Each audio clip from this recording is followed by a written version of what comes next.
안녕하세요. 저는 홍시입니다.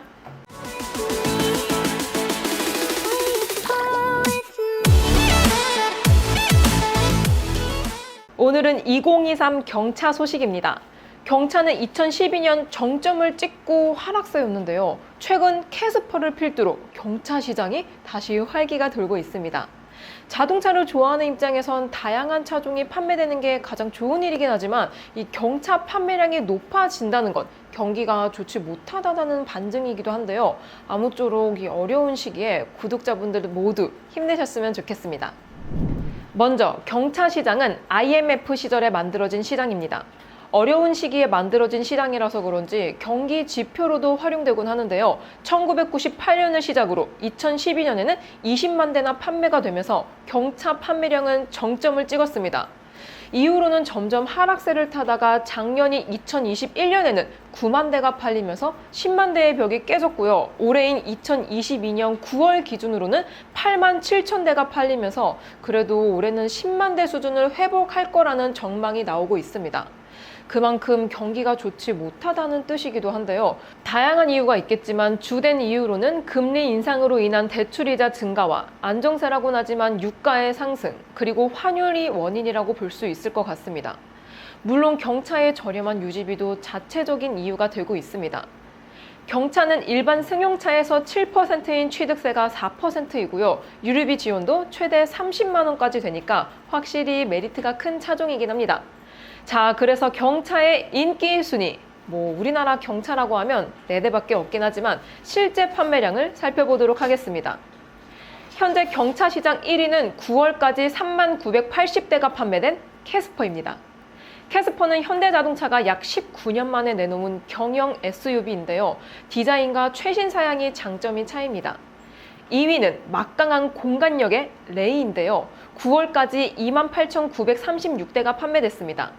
레이는 캐스퍼가 출시되기 전까지 부동의 1위를 지키던 경차였는데요. 실내 공간 면에서는 여전히 인기가 많습니다.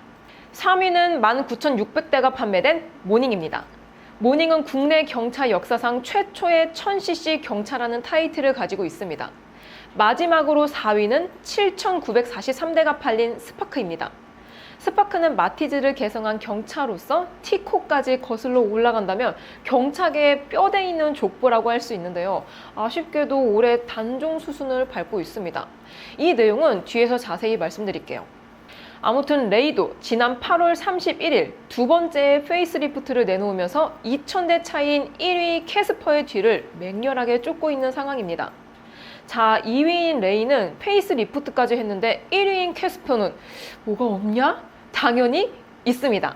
이번에 캐스퍼는 스페셜 트림인 디 에센셜 트림을 새롭게 출시했습니다. 이게 기존 캐스퍼에서 옵션 구성을 새롭게 한 트림인데요. 요거를 연식 변경으로 봐야 되나? 일단은 금액이 안 오른 연식 변경 정도로 봐도 괜찮을 것 같습니다. 디 에센셜 트림은 캐스퍼 트림 내에서 모던과 인스퍼레이션 사이에 위치하면서 가격은 1,690만 원입니다. 모던 트림 대비 풀 오토 에어컨, 8인치 내비게이션, 프로젝션 헤드램프, 운전석 세이프티 파워 윈도우, 6개의 스피커, 후방 모니터 등 눈에 띄는 옵션들이 꽤 많습니다.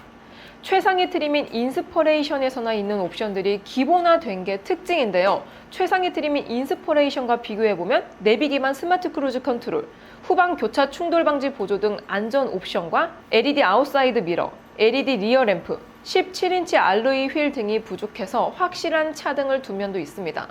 그래도 대부분 선호도가 높은 옵션들이 들어간 거라서 괜찮을 것 같습니다. 그리고 캐스퍼 소식이 하나 더 있습니다. 캐스퍼는 현재 전동화 모델도 준비하고 있다고 알려져 있습니다. 출시는 약 2024년에 될 것으로 전망되고 있는데요. 업계 관계자 말로는 보조금을 받으면 2천만 원대에 구입할 수 있을 거라고 합니다. 정확한 정보가 공개된 건 아니지만 레이 EV에서 사용했던 68마력의 17토크 모터를 개량해서 넣을 수도 있을 것 같고요. 아니면 미래를 생각해서 경차용 전기 파워트레인을 새롭게 개발하는 것도 방법이 될 것 같습니다. 참고로 현재까지 나와 있는 전기 파워트레인을 이식하는 건 경차에서 컨트롤이 안 될 것 같습니다.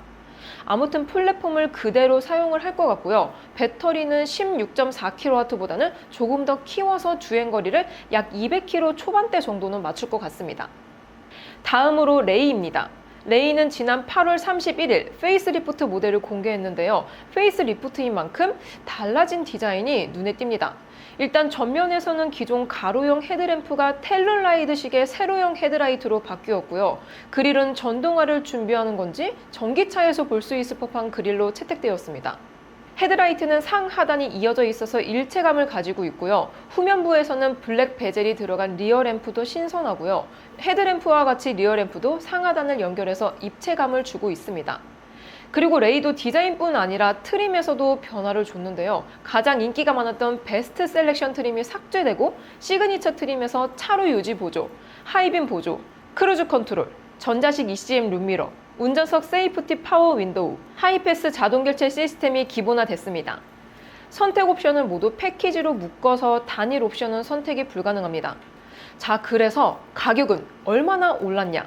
레이 페이스리프트는 최저 35만원, 최고 140만원, 평균 95만원이 올랐습니다.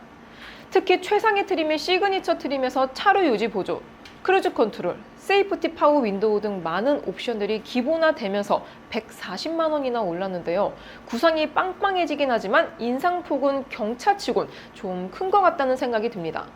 그리고 레이도 EV가 출시될 예정이라고 하는데요. 레이는 기존에 EV가 있었지만 당시에는 충전 시스템 미비와 짧은 주행거리 등으로 2019년에 단종된 적이 있습니다. 정확한 시기가 알려진 건 아니지만 아마 이번 레이 EV는 배터리와 모터 용량 모두 개선을 해서 나올 것 같은데요. 캐스퍼 EV와 공유를 할 수도 있을 것 같습니다. 다음으로는 모닝입니다. 모닝도 지난 6월 3일 연식 변경이 되었는데요. 옵션 구성이 달라졌습니다. 모닝도 레이와 마찬가지로 베스트 셀렉션 트림이 삭제되고 스탠다드 트림에서는 스티어링 휠 오디오 리모컨, 블루투스 핸즈프리가 기본화됐습니다. 그리고 블랙 하이글로시 프론트, 리어 범퍼, 라디에이터 메탈 포인트, 크롬 벨트 라인 몰딩, 블랙 하이글로시 실사이드 몰딩이 포함된 디자인 패키지를 프레스티지 트림과 시그니처 트림에서 기본화시켰고요. 8인치 오디오, 샤크핀 안테나, 후방 모니터, 하이패스 자동 결제 시스템을 전체 트림에서 선택형으로 바뀌었습니다. 이렇게 해서 모닝은 최저 15만원에서 최고 20만원, 평균 약 18만원 정도 올랐습니다. 레이와는 인상폭의 차이가 10배 정도나 되는데요. 그만큼의 옵션 변화가 없긴 합니다. 아무튼 메리트 있는 가격대인 것 같습니다. 자, 마지막으로 스파크입니다. 단종 소문이 돌던 스파크가 결국 8월 31일부로 생산을 중단했습니다. 현재 홈페이지 상으로는 빠지지 않고 있어서 혼동이 되실 수도 있으실 텐데요. 6월까지의 주문 물량만 인도를 하고 나면 공식적으로 단종을 한다고 합니다. 앞서 말씀드린 것처럼 참 뼈대 있는 모델인데요. 단종이 된다고 하니 좀 아쉬운 것 같습니다. 이 스파크 연대기는 따로 한번 다루도록 할게요. 자, 이렇게 2023 경차들의 연식 변경을 살펴보았는데요. 이 경차의 저력을 느낄 수 있는 점에서는 환영이지만 경차의 판매율이 경기 지표로 와닿는 만큼 마냥 좋은 소식만은 아닌 것 같습니다. 아무튼 새롭게 출시된 캐스퍼 D 에센셜과 레이 페이스 리프트도 시승기로 준비해 보도록 하겠습니다. 오늘도 저의 영상이 재밌고 도움이 많이 되셨다면 좋아요와 구독 그리고 알림 설정까지. 다음 시간에 또 뵐게요. 안녕. 빵!